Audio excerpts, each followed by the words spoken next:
I can't commentate like this. Someone needs to tell him to look away. All right, so let's go All right, ahead. there we go.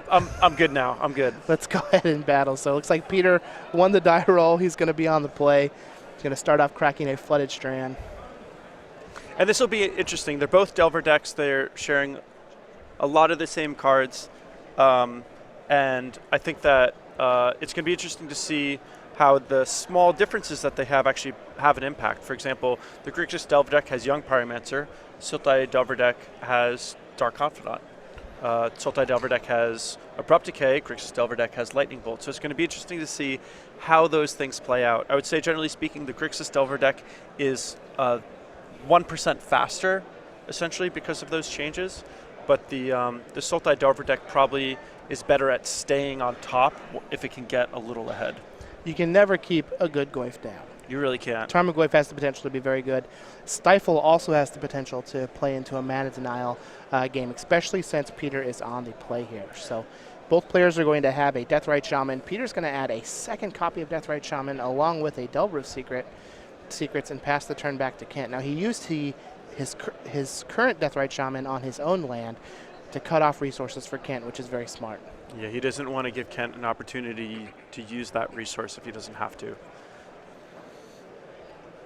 Well, here we have a Wasteland for Kent. Let's see. He's going to go with a Ponder. And this is a classic play pattern to make, where you play your Wasteland and then cast your cantrip so that your cantrip is safe from a daze. And you're revealing the Wasteland maybe before they would cast that daze, but it just keeps you safe, and you're planning on using that Wasteland anyway. It's pretty interesting. I've had a couple situations come up when I was playing various Delver decks, or playing against decks that have this same play pattern, where I have used my days on their cantrip, even though they could pay for it with the Wasteland, because I couldn't afford to lose that land and needed to cast a spell on the next turn. Yeah, I've been in that situation too.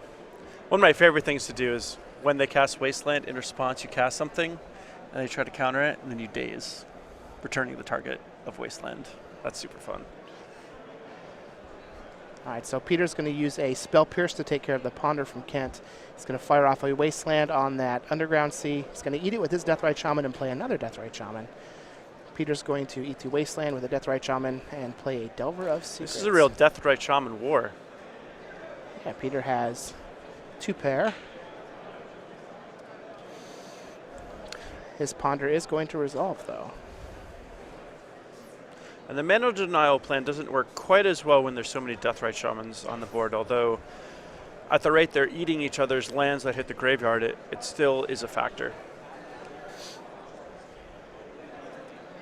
So it looks like this Ponder is Abrupt Decay Ponder and a fetch land for Peter, so let's see how he decides to stack it, and if he keeps it or ships it.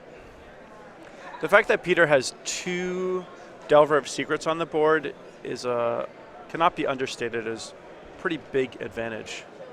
That is easily going to be a 3-turn clock if they get to flip. And it's going to be pretty hard for Kent to actually deal with them.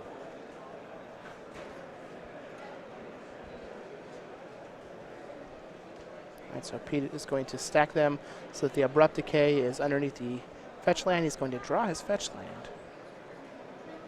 We're just going to pass the turn back. No attacking with those Delver of Secrets because they are only 1/1s, and there are a couple 1/2s on Kent's side.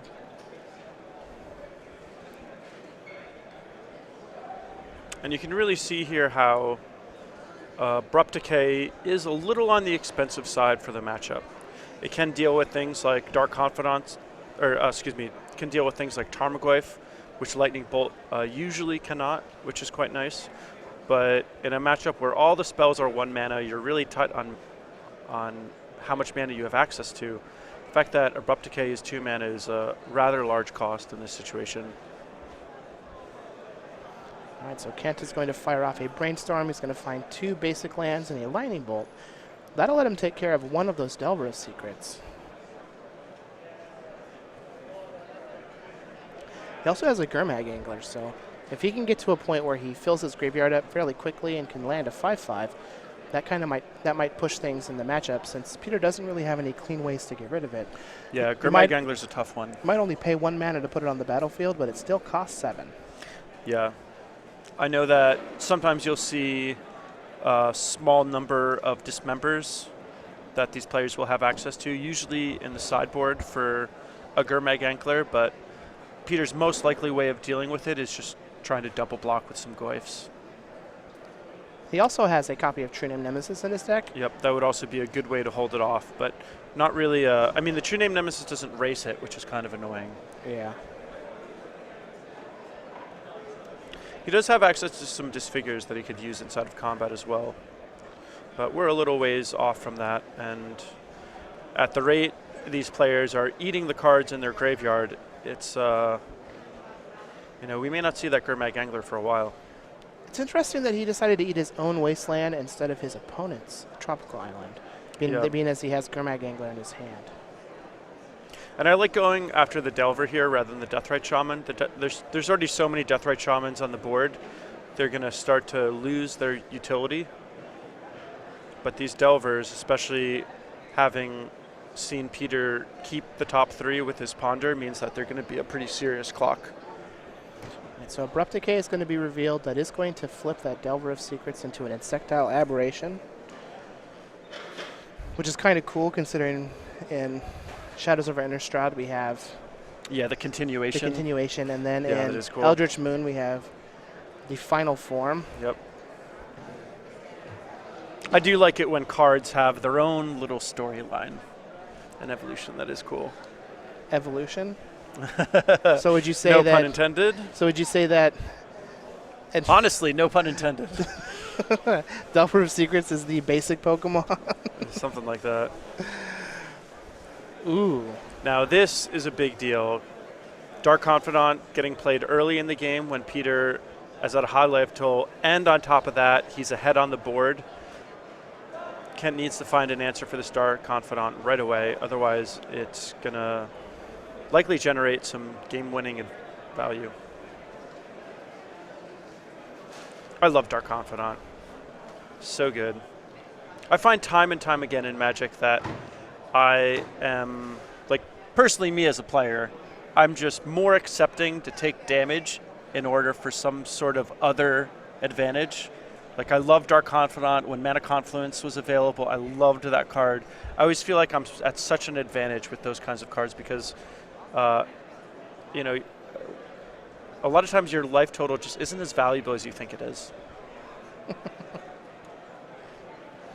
right, well, Kent's just going to play a Scalding Tarn and pass the turn back. Dark Confidant's going to reveal a Spell Pierce. And he just paid one life to draw an extra card. That's like Necropotence. Necropotence is a banned card. It is. And in these Legacy decks, I mean, Peter has to be a little worried about hitting a Force of Will, but his deck is almost all 1-drops, lands, and a very small number of 2-drops. So Dark Confidant really is at its most powerful in a deck like this. You are talking to the man who won a Legacy Open with 4 Dark Confidants and 2 Tombstalkers in my deck. There we go. That's how we do it. At the same time. That's how we do it. Living on the edge. Yep. What are the odds? That's all that matters. I only hit it once in the entire tournament, and that's because it got submerged in my upkeep with the trigger on the stack. Ooh, that was a good play by your opponent. It was. Did you lose that game? No, I still won that game. Nice. That's great. It was my Merfolk's opponent, their final hurrah that took me from, 17 to 19 or something. Yeah. Or 17 to 9. All right, well, Peter's just going to crash with his Insectile Aberration, drop Kent down to 14, deciding if he wants to fire off this Wasteland or not. And it's so tricky to decide how you want to use your resources in this situation. Looks like Kent did eat a Delver of Secrets out of Peter's graveyard. So going after Kent's Tropical Island here is actually a pretty big deal because that is Kent's only source of green mana. And without green mana, he can't use his Deathrite Shamans to gain life. He can activate one to make green mana and have the other one gain the life, but that is a big deal. All right, so Peter's going to try and eat the Tropical Island. Kent's going to eat it back in response. Peter's going to respond and eat his own Wasteland, so this is pretty heads up. Going to kill the Deathrite Shaman. Tropical Island is gone. Kent is going to be able to land this Gurmag Angler now this turn, though. Yeah, he's still pretty behind on the board. I think Dark Confidant actually beats Gurmag Angler in a heads-up battle. Peter's just going to have too much stuff. Yeah, plus that Delver of Secrets is...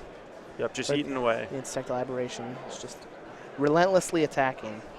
And now that Kent is down to one Deathrite Shaman, Peter essentially has Deathrite Shaman advantage and is going to be able to make better use of the graveyard than Kent and can essentially lock Kent out of using the graveyard.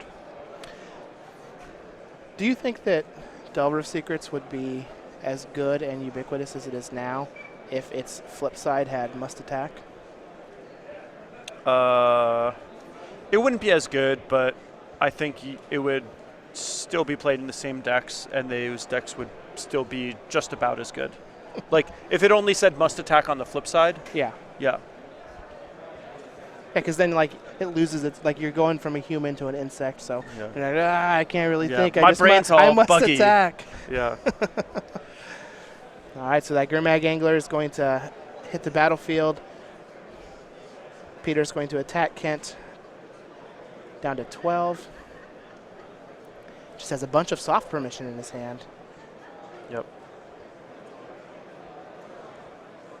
Did we miss a Delver trigger, or was I too?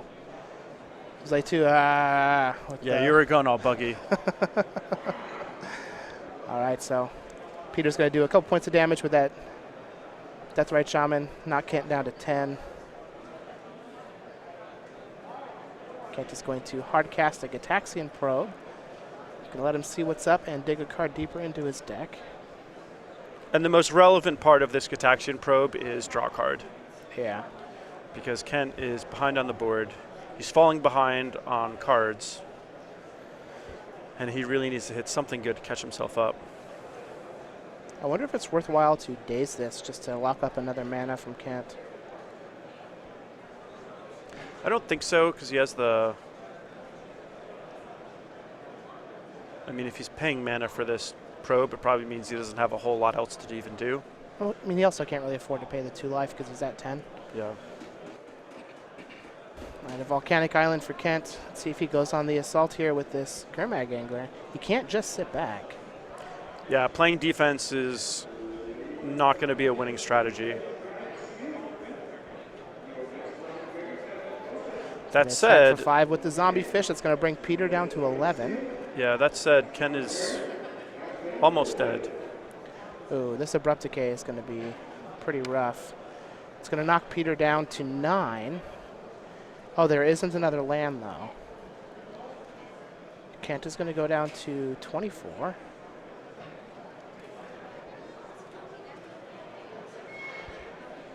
Or, sorry, It might be interesting 7. for one interesting line to consider is for Peter to actually just attack with the Dark Confidant there. It's already drawn 2 cards, and if Kent were to block it, he'd have to block with the Deathrite Shaman, which would be an even trade, which would make the Dark Confidant a 3-for-1, which is certainly plenty advantage. All right, so Kent is going to try and eat something on Peter's end step with a Deathrite Shaman. Peter's going to respond by eating it himself. Kent's going to pick up a copy of Brainstorm, draw into some more gas.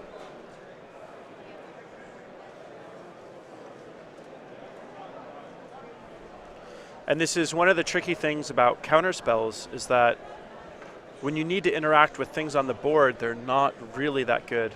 Yeah. They're great when you're ahead on the board and you want to protect your board presence, but... Well, he's going to fall to 4 here. Yep. He really is just looking for a Lightning Bolt or some way to get rid of that Delver of Secrets.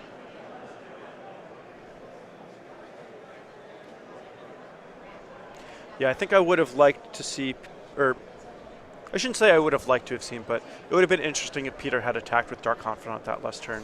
Yeah, I think that if Kent had not activated his Deathrite Shaman on Peter's end step, then Peter just wouldn't be able to activate his own Deathrite Shaman, and Kent could be +2 life here at this point.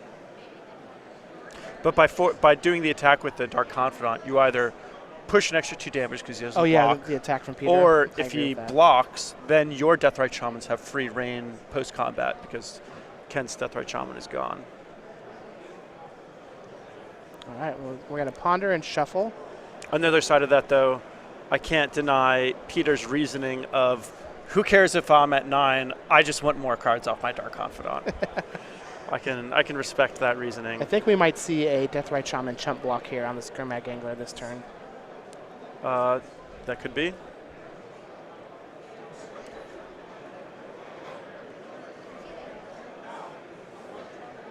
Oh, we drew a probe. Oh, the Dark Confidant's going to chump.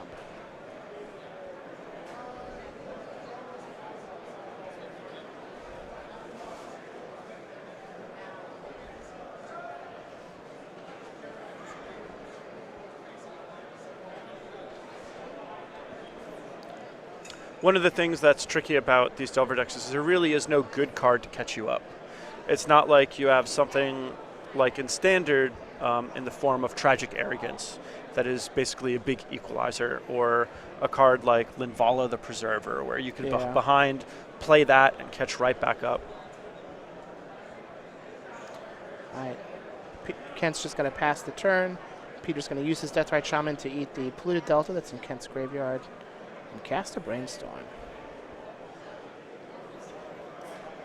And I think the thing that Peter wants to find most of all is just another land so that he can activate both of his Deathrite Shamans on his turn.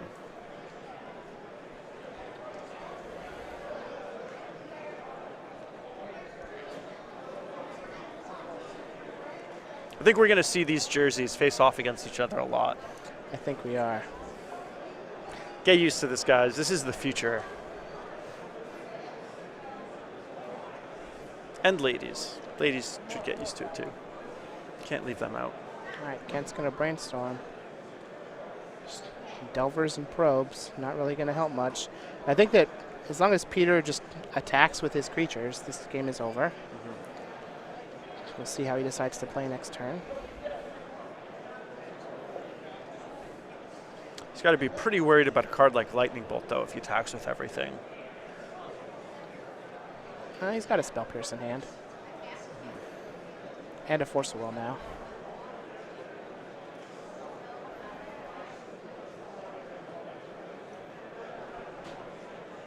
All right, he's just going to go ahead and Brainstorm, put a couple cards back, draw for his turn. And now if he just turns everything sideways. And get ready to win the game. I may actually just kill that thing. Yeah, let's remove any chance of anything going wrong. Ken scoops it up, knowing that he's dead on board with nothing to do with that volcanic island. And we are on to the post-board games. Peter's going to take the first game on Sultai Delver over Kent Ketter on Grixis Delver. Let's take a look at their sideboard. Kent has 1 Cabal Therapy, 2 Winter Orb, 1 Painful Truths, 1 Ancient Grudge, 2 Pyroblast, 2 Surgical Extraction, 2 Pithy Needle, 1 Dark Blast, 1 Forked Bolt, 2 Baleful Strix. How do we think Kent is going to sideboard here? So I think similar to the Grixis Mirror that we saw before, it's going to be basically all the mid-range cards are going to come in. You can make a solid argument for Cabal Therapy, although you may not want to bring it in. Painful Truths for sure. Pyroblast is going to do quite well. It kills Delver, fights through counter magic and cantrips. I think that Dark Blast is also going to come in as a reusable removal spell. And Forked Bolt and Baleful Strix are likely going to come into as just good cards that can impact the board, because we saw if you fall behind on the board, your counter magic isn't actually going to help you. Okay, I can understand that. Let's take a look at Peter Ingram's sideboard. He has 1 Null Rod, 1 Pithy Needle, 2 Baleful Strix, 2 Thoughtseize, a Golgari Charm, a Marsh Casualties, 2 Surgical Extraction, 1 Maelstrom Pulse, 1 Winter Orb, 1 Force Will, 1 Vendilion Click, 1 Dismember. How do you think he's going to sideboard? So I think he's going to bring in Baleful Strix as a good mid-range card. I think he's potentially can bring in Golgari Charm and Marsh Casualties. Both of them are can be flexible good cards, but notably they deal with Young Pyromancer and his tokens quite well. Maelstrom Pulse for the same reason, but it also hits Gurmag Angler, and Dismember is also going to be an important one for hitting Gurmag Angler. I can see that. Trying to handle those Gurmag Anglers, it's going to be pretty important if Kent's able to land one fairly early. It's just a huge clock that he really doesn't have a lot of time to deal with. The two big things that Peter needs to worry about is just Young Pyromancer and his tokens, and Guard Mega Angler, and his sideboard has those two things covered. Now, as you can see here by their beautiful jerseys, both of these players are members of teams here that are playing on the SCG Tour. Peter Ingram for Team Metagame Gurus, Kent Ketter for Team Card Hoarder. And these guys travel around and are playing in all of the Opens and Invitationals that are going to be going on. So let's take a quick look at where we've been and where we're going here in Season 2. So looks like right now we are in Worcester for the Legacy Open. Here in a couple weeks, we'll be in Columbus. Yep, that'll be the next one I'm playing in. For a Standard Open, and that's going to be the Eldritch Moon release weekend. I get to brew for that one, my favorite. So we'll get to see all types of awesome cards. After that, we will be in Baltimore for a Standard Open, where you and I will be doing commentary for it. Then we have our regional championships. After that, we will be in Syracuse for a Modern Open, August 13th and 14th, and then August 19th through the 21st. New Jersey Invitational Weekend, Season 2, Modern and Standard, along with a Standard, I believe it's a Standard Open, bunch of classics. That's going to be my first event in a while, and I am looking forward to that. Now, if you are able to make it out to play in any of these events, you can get some real sweet playmats. So we do have Magic Art playmats that you can get just for free for playing in any of the open weekends. So if you play in any of our Standard Opens or Classics, you get this awesome Sigarda. Yep, the one angel that stays sane. Yeah, the one angel that stays sane. If you play in any of the Modern Opens or Classics, you get this really sweet Ghost Quarter playmat. And if you play in any of the Legacy Opens or Classics, Thalia. The old lady Thalia herself. You get this awesome playmat. And again, these are absolutely free for playing in any of our Season 2 Moderns, or Opens or Classics for the respective formats. It's a pretty sweet value. You just get to, not only do you get to play and have a chance to win a whole bunch of SCG Tour points. You get guaranteed value. And invites to invitationals. And money. You get these sweet playmats. You get everything. And who knows, if you travel to a new town, you may find some new Pokemon. That's true. That is true. All you Pokemon Go fans out there. All right, so Kent's going to lead off with a Ponder. He's going to see a couple lands. I'm going to keep him on top as his hand is nice and red with a lot of awesome cards. Peter's just going to play a Deathrite Shaman and pass the turn back. We might see a Lightning Bolt here on a Deathrite Shaman. All right, that is going to resolve. And last game I thought it was a little bit of an anomaly to see the board build up with so many creatures. Typically my experience in these kind of matchups is everything dies, with the exception of Young Pyromancer being a good way to kind of pull ahead in that sort of scenario, because if it resolves, you can sculpt a situation where you get some guaranteed value off of it. So here we might see a Young Pyromancer plus a 1-mana spell. Yeah, if he does that, he'll probably want to crack his fetch land before he casts the Young Pyromancer, because if he casts Young Pyromancer and then cracks the fetch land, Peter may have an opportunity to kill in a response.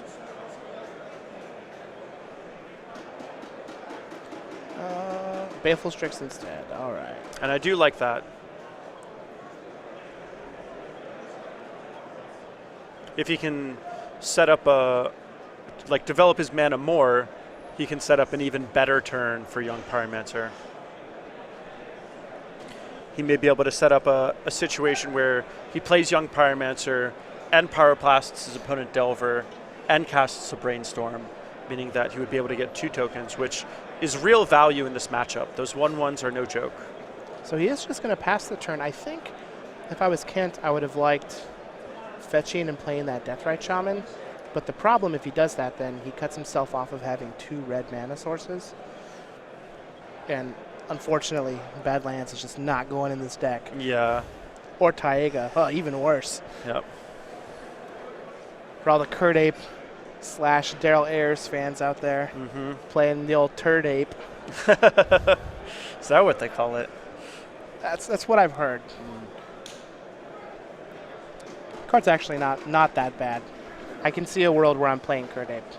Yeah, I like Kurt Ape. I also like that it's now a common in Eternal Masters, so you can play it in Pauper. Yeah, it's great in Pauper. I still want to play the just good old revised copies if I'm playing it. Maybe you can still play it in Pauper. Yeah, I've actually never played a Pauper before. Oh, man. I wouldn't mind trying it sometime. No, it is awesome. I think they need to have like an open or GP popper if I'm going to play it though. I don't think that we're ever going to have a popper open, but... Well, then I don't think I'm going to play it. I don't know how to negotiate with you on this. Maybe I'll send an email to Pete. Like, All hey, right. can we get a popper classic? There we go. I'm sure there would be hundreds of people that would play. I could see a popper classic. That would be cool. Obviously, we don't know what we're talking about. We can't speak on Star City Games' behalf, but that would be cool. And I could see it happen. And so Peter's just going to ponder. Going to keep the cards there, draw, and then use a fetch land. Ooh, Abrupt Decay on the Baleful Strix. That's a good exchange for Kent. He already drew a card off of that Baleful Strix. Yeah, the important thing here, though, is that even though it's card disadvantage for Peter, it means that Peter has more board presence and Kent has to catch up or answer that board presence. So it's not good card advantage, but it's good in terms of jockeying for position. So Kent's just going to play a Deathrite Shaman here. He's going to try a Pyroblast. I think that I would have liked trying the Pyroblast first and then playing the Deathrite Shaman. Mm-hmm. So one thing that's interesting about the way Kent is playing this is, well, I was going to say he's been reluctant to crack that fetch land, and I think he was looking to basically play around Daze for as long as possible, but it also has the function of just, saving it for a Brainstorm. And playing around Stifle is a thing, too. Yep. These decks generally do have Stifle. We have the deck list and can see that Peter does have Stifle on his main. I have to imagine that he probably sided them out for this match, but it is something that you have to keep in mind. And everyone's familiar with this Sultai Delver deck because Jim has won one of the past opens with it. Yep, he won the Legacy Open in Baltimore during Season 1 that we got to cover. Yep. And Peter's going to leave the cards on top and pass the turn. So this is going to give Kent the ability to play around Daze. And if he can find another land here, this could be a very good turn where he just gets to play a Young Pyromancer. Yeah, and he's been waiting to set this up. And now he has the opportunity that to. Deathrite Shaman.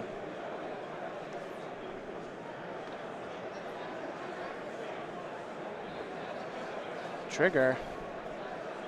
Oh, yes. Oh, man, are they going to let him use his tokens? Does he have tokens of you? Yeah, I gave.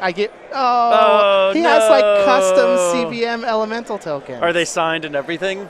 No, they're not signed. I had my wife alter them. Really? Yeah, he has come on, we gotta find us. No, you know what? I didn't give them to Kent. I gave them to Chris Anderson and Noah Walker. Oh, okay. Never mind. I got excited for nothing. But yeah, I have where she took and she drew like the Kiss face paint on four really of cool. them, and then she took the other ones and did Bane, Batman, Iron Man, and Finn from Adventure Time. Dude, that's sweet. Dude, they're great. In between rounds, I gotta go find them and check those out. Those sound sweet. So we have a Spell Pierce from Peter.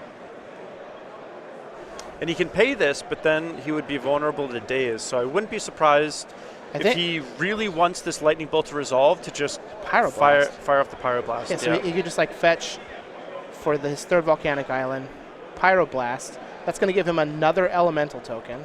And that is all the Volcanic Islands. Yes. Which is kind of interesting.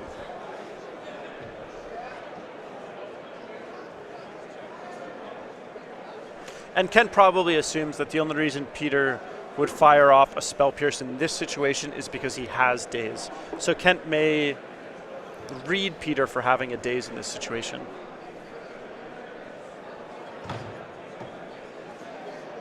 All right, so there are 2 Elemental tokens. And that Young Pyromancer is 2 mana for a 4-power creature in this situation, potentially getting stronger. And the last card in Kent's hand is a Brainstorm. So Dark Confidant's going to come down for Peter Ingram. Kent's going to find, another Young Pyromancer. Are we getting jiggy with it? So this can be a little risky because these Sultai Delver decks typically do have access to Marsh Casualties as well as Golgari Charm. So now that he's in this situation, is probably looking to close the door as soon as possible. ASAP. So we got Young Pyromancer is going to resolve. Brainstorm is going to be on the stack. We're going to get 2 more 1/1 red elemental tokens from those 2 young pyromancers. Peter has to decide what he wants to do in the face of this brainstorm. He's going to let it resolve. Oh, there's another lightning bolt. And is there a probe in there? Oh man, if he gets to probe for 2 more tokens. Yeah, if he gets to probe and then bolt, that would be huge. Killing the Dark Confidant would be valuable because while it does deal damage to Peter, which is what Kent wants to do, he really doesn't want to give Peter extra draw steps. Yeah, extra outs for... Oh, there's 2 probes. So it's just literally the perfect brainstorm. Army, got an army in here. a can. Yeah. And there's even a land in Peter's graveyard that he can eat with that Deathrite Shaman if he needs to. Yep. All right, lightning bolt that guy. And a lot of times you'll see if the Dark Confidant comes first, Oh, don't forget your triggers. the young Pyromancers will never be able to do this much. Are we But if the getting young more elementals? Pyromancers come first, they just generate too much Alright. advantage for the Dark Confidant to deal with. And so Peter's going to brainstorm in response. I think I saw Dismember, but that might have been Dark Marsh Casualties. No, I think it it's is a Dismember. All right, lightning bolt's going to resolve. And I haven't exactly crunched the numbers, but I think Kent is on a 2-turn clock, or Peter's on a 2-turn clock. Yeah, I think there's Well, like after this 1-turn clock, I should say. 3, 6, 8, 10. So there's 10 elemental tokens. Yeah, so Peter's dead on, he's got 1 turn. He's got a Brainstorm. Brainstorm is the great equalizer. It can solve all your problems. Oh, he's Tapping his he's black not leaving mana. up double black, so it sounds like he has Marsh Casualties in his deck, but not Golgari Charm. Yikes. All right, he's going to shuffle. But it sounds like he has Golgari Charm in his deck, but not Marsh Casualties. Yeah, or he has another land that can get a black source in his hand. But I agree, that's how I would view the situation also. What do we got on top? Let's see it. All right, come on. Ooh, Oh, Baleful Strix does not do it. wrong gold card. Yep. Wrong 2-mana spell. All right, can brainstorm. I'm going to hit some perfects. We could hit a perfect. Fetch land. There's a fetch land. Ooh, I don't think he's got it. Yep, just going Nope. to scoop him up, and we're on to game 3. All right, so we are going to go on to game 3. Kent Ketter's going to even it up 1-1 from Team Card Hoarder against Peter Ingram, who is on Team Metagame Gurus. Do you think that the players are going to keep their sideboards the same, or are we going to change it up? I know that a lot of people are fond of trimming their dazes when they're on the draw. I personally don't do it in the Delver Mirror. Generally speaking, there'll be some corner case scenarios where I do. So I think you could see like 1 or 2 days come out, but for the most part, you're going to see the same cards. Now, both of these decks have one thing in common. Well, they have many things in common, Yeah. but there's one thing in particular in common Let's that I hear want to it. talk about. They don't play any basic lands. Oh yeah, those are stinky. They're PU. just mono non-basics. Basic lands smell bad. And if you need to get your hand on some sweet non-basics, our weekly sale at StarCityGames.com is on select non-basic lands. It does end Monday at 10:59 a.m. So if you want to take advantage of this, make sure you head over to StarCityGames.com and click on that weekly sale banner at the top from the bumper. You need some Expeditions, Eternal Masters Wastelands, Shocklands, Fetches. Go ahead and go check out that weekly sale and see which ones of those are on sale and get some good deals. StarCityGames.com. It ends Monday, 10:59 a.m. And non-basic lands are one of the great things to actually have a decent quantity of. It makes building new decks so much easier, and cards like fetch lands just swap in and out of so many archetypes. You can have the freedom to change your deck more frequently when you have the core set of eternal lands that you need. I agree with that. That's lands. I just recently went through and sorted all my stuff, and Yeah. lands is by far the largest section Yeah. of all of my cards, whether it be rares, standard, uncommons, Yeah. commons. I know, just a million. I know that as I've built my collection, just having all the shock lands and all the fetch lands was like step 1 Yeah. for building up my modern collection. Thankfully, I'm a bit of a hoarder, Yeah. hence the team that I'm on. But like, just traded for everything all the time back in the day, and just like never got rid of it. So I still have it, and now it's all worth millions of dollars. So yeah, it's pretty nice. For me, I wasn't much of a trader, but a lot of the times, if I only like top 16 or top 32 to open, when they were offering credit, I would just get that, and I would just buy stuff that I knew would never go down in value. Well, looks like Peter's going to be on the play for game 3, but he's going to mulligan here. We're going to pile shuffle those cards just to make sure we got a clean 60 there before we present again. But in the meantime, let's learn a little bit about Mr. Ketter. He did play in the 2014 Players Championship along with myself, but he is part of Team Card Hoarder. He's 28 years of age from Bloomington, Indiana. He has 5 open top 8s. No wins yet, but we're going to try and get him there. That'll change. He is an Operation Iraqi Freedom 9 veteran, U.S. Army and Indiana University student. His first ever F&M deck contains 7 Seat of the Sign odds. You are a cheater. Yeah. And he enjoys... That is pretty funny, though. Oh, mustard on his frozen pizza? Yeah, we're going to have to talk to him about that. Did we change these to 2 truths and a lie, or do I just need to get a new team? Mustard on his... So Kent Ketter and Ross Merriam should live together, and they can just eat mustard pizza and no milk in their cereal for days. Ugh. Mustard pizza? Yeah, I mean, with some sort of audacious claim like that, I'm not even sure if he cooks his frozen pizza. He just eats it frozen? Yeah, with mustard on it. The mustard makes it bearable. All right, so Peter's going to keep his 6. He's going to start out with a tropical island and a ponder. We're going to keep him on top and draw a card. Pass back to Kent. These first few turns are real important for these Delver matches. Whoever's first to get a board presence and protect it is generally going to be able to win the game. So starting out with a ponder can be a detriment when you have the time to just deploy a Delver with the shields down. Yeah. One other thing worth noting is that while I am a pretty big Dark Confidant fanboy, one thing that is tricky about this matchup is Peter typically wants to jam his Dark Confidant out maybe earlier than is safe because it takes some time to generate an advantage, whereas Kent can hold back on his young Pyromancer for quite some time and then deploy it when he knows he's going to get guaranteed value.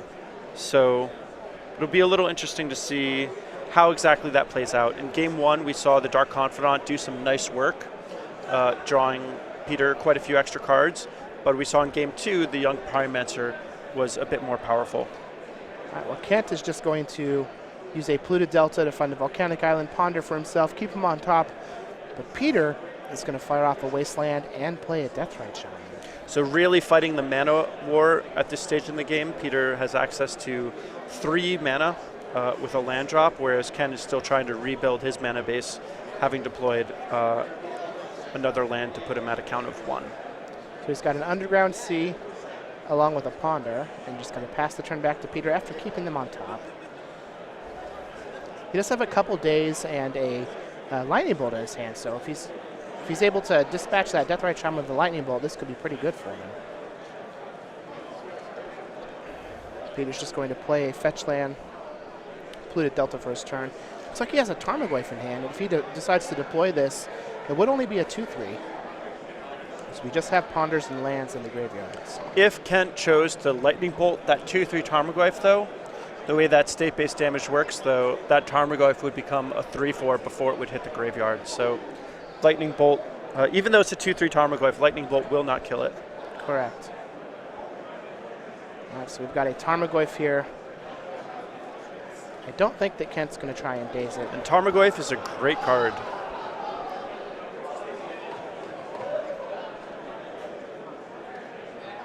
Now if Kent kills that Deathrite Shaman, that Goyf grows to a 4/5. Yep. Looks like he does have a copy of Dark Blast in hand, which he could potentially combo up with a Lightning Bolt to kill that Tarmogoyf. Reed Duke walked by. I just got all nervous. He's getting pulled into the deck tech area, so watch out for that. I'm sure it'll come up soon. Into the chamber. I also believe that we recorded a deck tech with Jeff Hoagland earlier. Oh, that'll be a good mono one. red deck, and once we have that ready for you, we will let you guys know. Jeff Hoagland, the Brewmaster.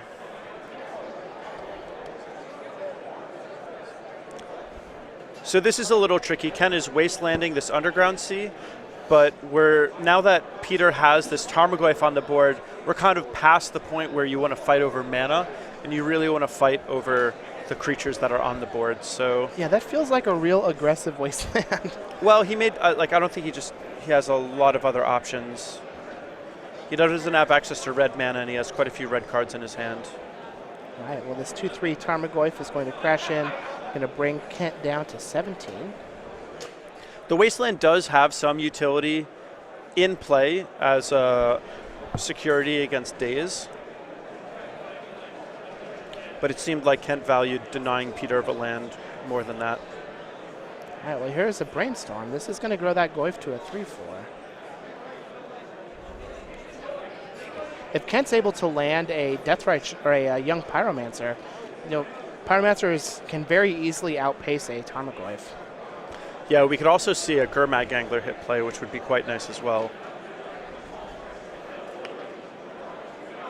Let's see how Kent decides to do this Brainstorm. Looks like he's going to put back Daze and Dark Blast. Neither of which are doing much on this board, so I do like shuffling those away.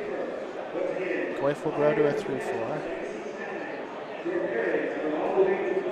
All right, well, Kent's going to use his fetch land here. If this gets caught by a Stifle, it's basically game over. Oh, yeah. Oh, Peter's going to fetch in response and then let him go. That's a pretty good slow roll. Yeah. Man, every time I play against a deck that has Stifle in it, I always just like play around it incessantly. I love Stifle. You would. Yeah. See, what you got to do is you just have to put so much pressure on your opponent that they can't play around it. And then you get them extra good because they're like, oh, I needed that land. And I'm like, I know you needed that land. I know you needed that. It looks like Peter does have 2 Spell Pierces in hand, though. So, like with Kent not having any creatures, these Spell Pierces are going to put in a lot of work over the next couple of turns. Yeah, and Peter cracking his fetch land there is kind of a nice play. There's a little bit of variation in all these Delver decks. The Grixis Delver deck usually doesn't play Stifle, but maybe Kent doesn't. It's basically a free roll for Peter to crack his fetch land there if he knows he's going to be doing it anyway. So by doing it at that moment, he plays around a potential Stifle for free, even though there's a good chance there's not one. But it's just a nice play. Well, Kent's just going to pass the turn back. Peter's going to pick up an Abrupt Decay. Crash in for 4 with his Tarmogoyf and Deathrite Shaman. Bring Kent down to 12. And just pass the turn. Let's see what Kent does here. We're just going to use a Lightning Bolt on Peter's end step. It's going to get Spell Pierce. It was also nice to crack that fetch land at that moment. Also, because if he had gone to crack his fetch land later, let's say at the end of Kent's turn, Kent would have been able to fire off the Lightning Bolt in response and denied Peter the opportunity to use a Spell Pierce. Yeah, in addition to the tilt equity that you get from making them think that you're going to stifle it, it's also just correct to have the mana available when your opponent can't do anything. Yeah. That said, the Deathrite Shamans do give Peter access to a lot of mana. All right, so Kent is going to wasteland that Underground Sea. Peter's going to eat a Ponder out of Kent's graveyard, dropping down to 10, but it looks like he picked up a Gurmag Angler, so we got the old zombie fish here. And if he can get this to resolve, it would be quite nice. A Gurmag Angler hitting the board and a Lightning Bolt on one of these Deathrite Shamans would help stabilize Kent's situation.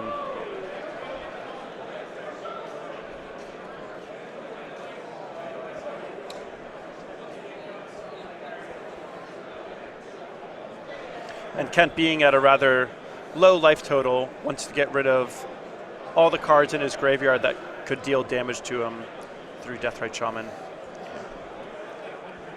This bolt is going to take, I think that I would bolt a Deathrite Shaman. I don't really want Peter to have another Deathrite Shaman activation.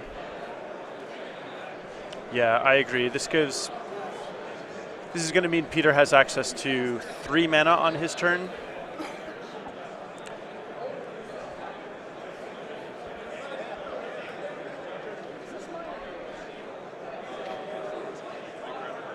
This is a pretty interesting matchup. It's always cool to see how the various flavors of Delver line up.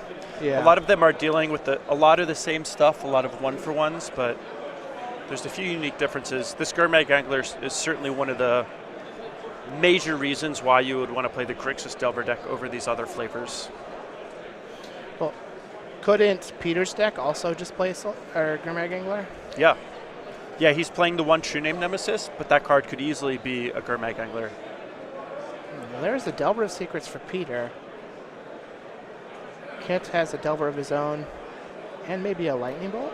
No, he's just going to let that Delver. Oh, we're going to Bolt Deathrite Shaman. And this is a pretty nice play, because this means that Peter can't use a Deathrite Shaman to deal damage to Kent. By doing it in response before the mana floats, he means that other Deathrite Shaman can't do much. But Peter's able to use the mana anyway, fire off that Abrupt Decay.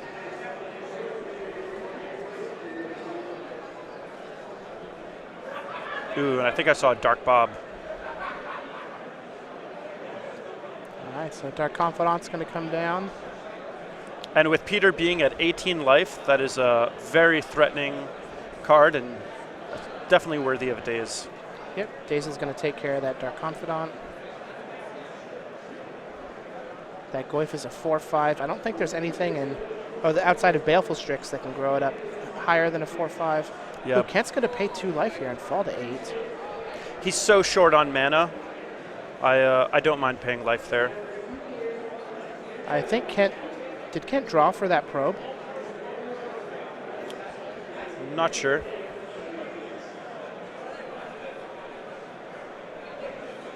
He's just going to Brainstorm, put a couple cards back, find another Lightning Bolt, hit that Deathrite Shaman. So now Kent just needs to draw, or I was going to say dodge this Delver flipping, but now that it has, Kent needs to find an answer for that Delver real fast. Ponder was very good. No lands, though, so Peter's going to put him back and shuffle.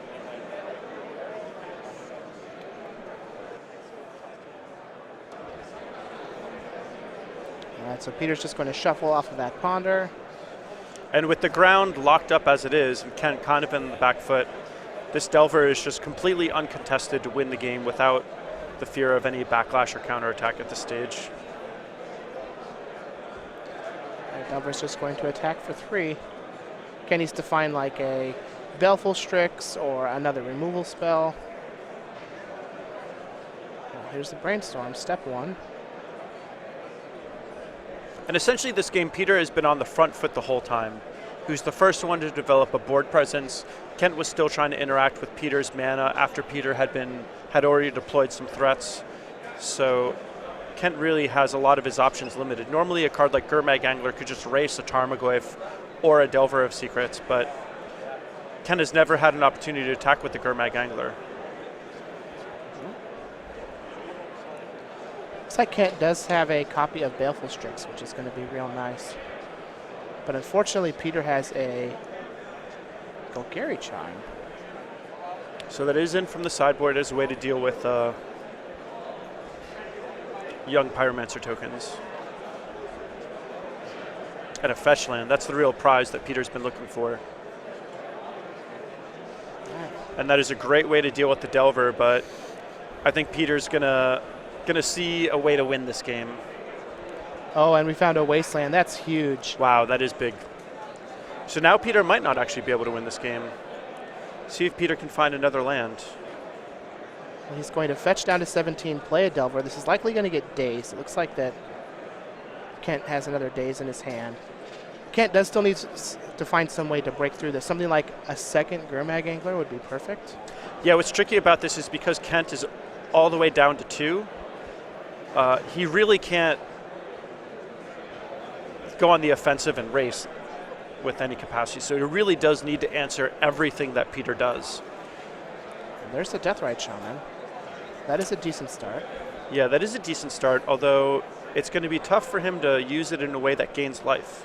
I think his only tropical island might have already gotten wastelanded. I could be wrong about that, though. He's going to attack with this Delver, so they trade. This is going to grow the Goyf to a 5/6. Yeah, now it trumps the Gurmag Angler in combat. But Kent has that Dark Blast, so this could be real bad for Peter if he gets aggressive here. Yep. Well, that, and I guess now that there's a Deathrite Shaman. Well, the Deathrite Shaman can't eat the Baleful Strix unless Kent has access to a green source. He does have that Flooded Strand, which could get Tropical Island if the Tropical Island hasn't already been wastelanded. But it's pretty stock for these Grixis Delver decks to have only one green source. So if Peter did wasteland the one green source, he could probably assume there's not another.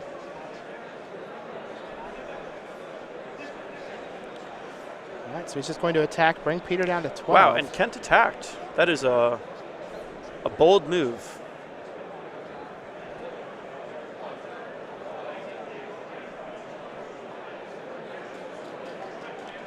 So I wonder if Kent is just going to do this to knock Peter down to 10 so that the Gurmag Angler is a 2-turn clock. It looks like he's going to try to gain life off of it instead. So he's going to go down to 1, eat the Baleful Strix, go up to 3, shrink the Goyf down to a 4/5. Ooh, that's going to get Dark Blasted. Oh, yeah.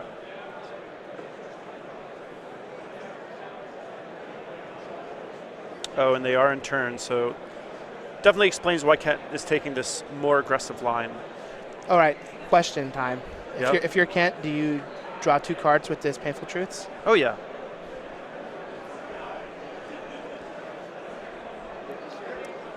What else are you going to do with it?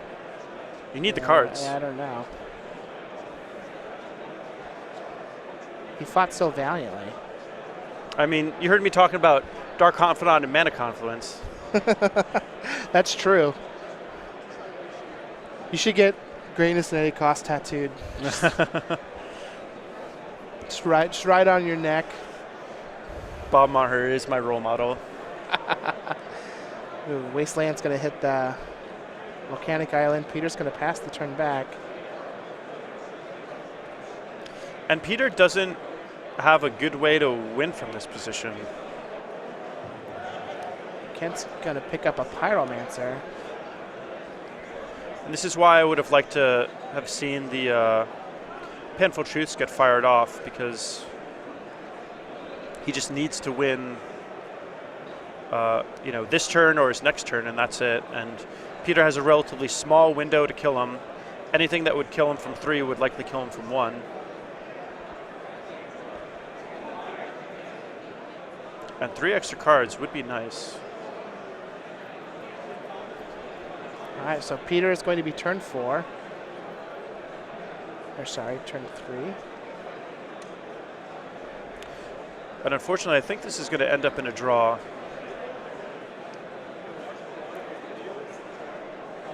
Pretty crazy how Team Metagame Gurus and Team Card Hoarder are so evenly matched that when they face, neither of them can win. Pete is going to daze the Pyromancer. It's turn 4, pass the turn back. And that is Peter's last turn. Can Kent find a way to win?